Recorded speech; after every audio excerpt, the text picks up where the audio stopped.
কেমন আছো সকলে? আশা করি তোমরা সকলে খুব ভালোই আছো। আমরাও খুব ভালো আছি। তানগপু মামা চ্যানেলের আরেকটা নতুন ব্লগে তোমাদের সকলকে স্বাগত জানাচ্ছি আর তোমাদের সকলের সুস্থতা কামনা করে আজকের ব্লগটা স্টার্ট করছি। আশা করি ভালোই লাগবে। সকাল সকাল উঠে আটাটা মাখিয়ে নিচ্ছি। আমি আটা মাখালে গরম জল দিয়ে আর একটু তেল দিয়ে আটা মাখাই, তাতে রুটি হোক, পরোটা হোক, লুচি যেটাই হোক না কেন সেটা হচ্ছে যে খেতে ভালো লাগে। আর তান খুব হেলদি, সেই কারণে ওকে ময়দা দেওয়া হয় না, ওকে হচ্ছে যে রুটি আটা দিয়েই সমস্ত কিছু বানিয়ে দেওয়া হয়, সেটা পরোটাই হোক আর লুচি হোক, ওকে আটারই খাওয়ানো হয়।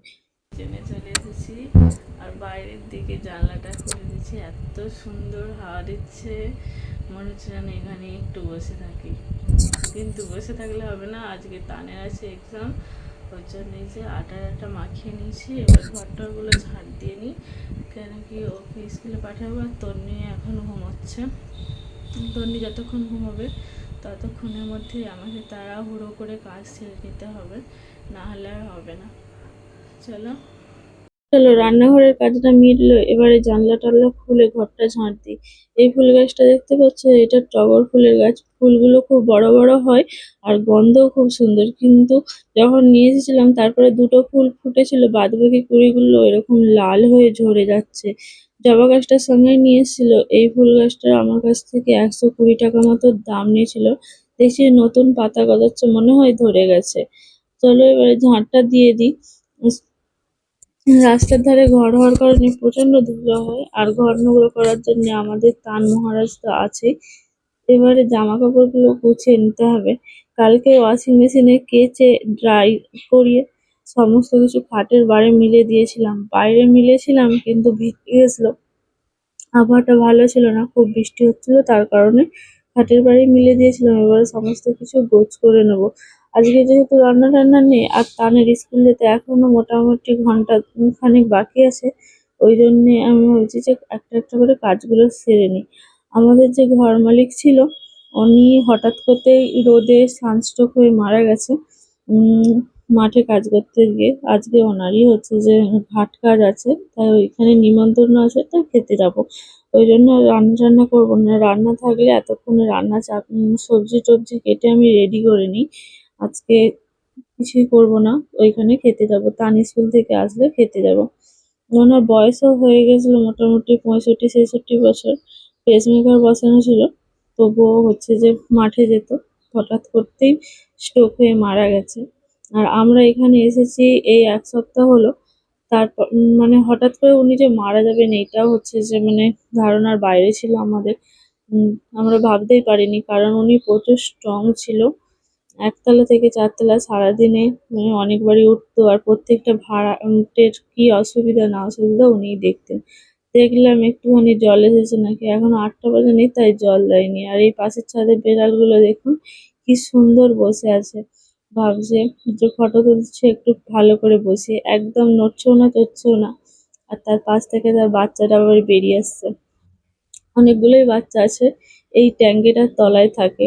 আর এটা আমাদের পাশের বাড়ির ছাদে, এখানে থাকে, কিন্তু এখানে যে জেঠু জেঠিমা থাকে ওরা তাড়ায় না। তারপরে তানকে তুলেছিলাম, ওকে বললাম যে আমি একটু ক্যামেরার সামনে দে, দাঁতটা মেজে দিই। বলে না, তোমাকে দাঁত মাজতে হবে না, আমি ফোন দেখে দেখে দাঁত মাজবো। বলছি তাহলে যা পারিস করবে। এবারে গপুকে আমি তুলবো, ঘরটা মুছে নিয়েছিলাম তাড়াহুড়ো করে, এবার গপুকে তুলতে হবে আমাকে। গপুকে তুলে তারপরে তানকে স্কুলে পাঠাবো। চলো গপুকে তুলে দিই। আর পাঞ্জাবে তোমরা আমার ভিডিও দেখেছো হয়তো, গপুর থাকার জায়গা ছিল, এখানে কিন্তু প্রচুর বসার জায়গা আছে, ব্যাচেলার শোয়ার জায়গা নেই। আর আমার কাছে মানে দেয়ালে রাখার মতো বক্স আছে, কিন্তু এখানে ঘর মালিক মারতে দেয়নি। আর এদিকে দেখো তন্নি উঠে পড়েছে, তান স্কুলে যাওয়ার আগেই তন্নি উঠে পড়েছে। আর ও ঘুম থেকে ওঠা মানে এত পরিমাণে হাসবে যে মানে যে কোনো মানুষেরই মন ভালো হয়ে যাবে। সবসময় ও হাসি খুশি, কেউ বলবে, সবাই এসে এসে বলছে তোমার এটা 3 মাসের বাচ্চা। হচ্ছে যে সবসময় ও উল্টে টুল্টে দেয়, নিজে নিজে উল্টোতে পারে সমস্ত কিছু, মুখে গাড়ি চালাবে, এইসব করবে এখন থেকে, ও জানি না কি হবে পরে। চলো তান চলে এসেছিল, তারপরে তো আমি আর কোনো ভিডিওই করিনি। এই যে তান এসেছে, ওই আনতে আমি নিচে চলে এসেছিলাম। পাঞ্জাবে ওকে আনতে আসতো একটা স্কুল বাস, কিন্তু ওয়েস্ট বেঙ্গলে স্কুল বাস খুব কমই আছে, এইসব মারুতিতে করে বাচ্চাদিকে নিতে আসে। ওই যে বাই বাই করছে, তবে এই কি ওর নতুন স্কুলে ভর্তি হয়েছে বলে ওকে কেউ বাই বাই আর করলো না, একটু বেচারার মনটা খারাপ। তারপরে আমরা রেডি টেডি হয়ে খেতে যাবো বলে বেরিয়ে পড়েছি রাস্তায়। বাড়িতে খাওয়াইনি, কারণ হচ্ছে যে পাশে একটা হল বুক করেছিল, ওইখানেই খাচ্ছে। এই যে আমি, খুশির মা, এটা খুশি, খুশির বাবা, আমরা সকলে মিলে খেতে এসেছি এখানে। খুশির বাবা বলছে তোমরা হচ্ছে যে খেয়ে নাও আগে, আমি মাম্মাকে ধরছি, তারপরে করবো। আর মাম্মাকে সবাই এখানে কাড়াছাড়া করছে নেয়ার জন্য, দেখো কেমন করছে, দেখো সবাই মিলে।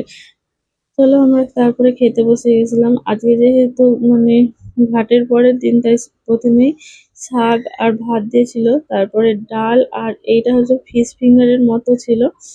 ফিশ ফিঙ্গার নয়, আলু ফিঙ্গারের ভিতরে দেখলাম আলু আছে, তারপরে পটল চিংড়ি দিয়ে গেছিলো, মাছ দিয়ে গেছিলো, এগুলো দিয়ে আমরা খাচ্ছিলাম। তান আর কিছু নেয়নি। আমি তারপরে চাটনি পাঁপড় দিয়েছিল, তান ওটা খেয়েছিল, তারপরে পায়েসও দিয়েছিল। ঘাটকাজে পায়েস হয় এখানে এসে আমি প্রথম দেখলাম, আমাদের এদিকে অতটা পায়েস টায়েস হয় না। তারপরে মিষ্টি দিয়েছিল, মিষ্টি বেশি করে দিচ্ছিল, আমি একটাই নিয়েছি। আইসক্রিম দিয়েছিল, আইসক্রিমটা নিয়ে নিচে চলে এসেছিলাম, কারণ তন্নিকে নিলে তবে দাদা খেতে বসতে পারবে। আর এটা আমাদের নিচে ঘরে একটা দিদির ভাইপো হয়, এ এত আইসক্রিম খেতে ভালোবাসে, শুধু আইসক্রিম খেয়ে যাচ্ছে। তার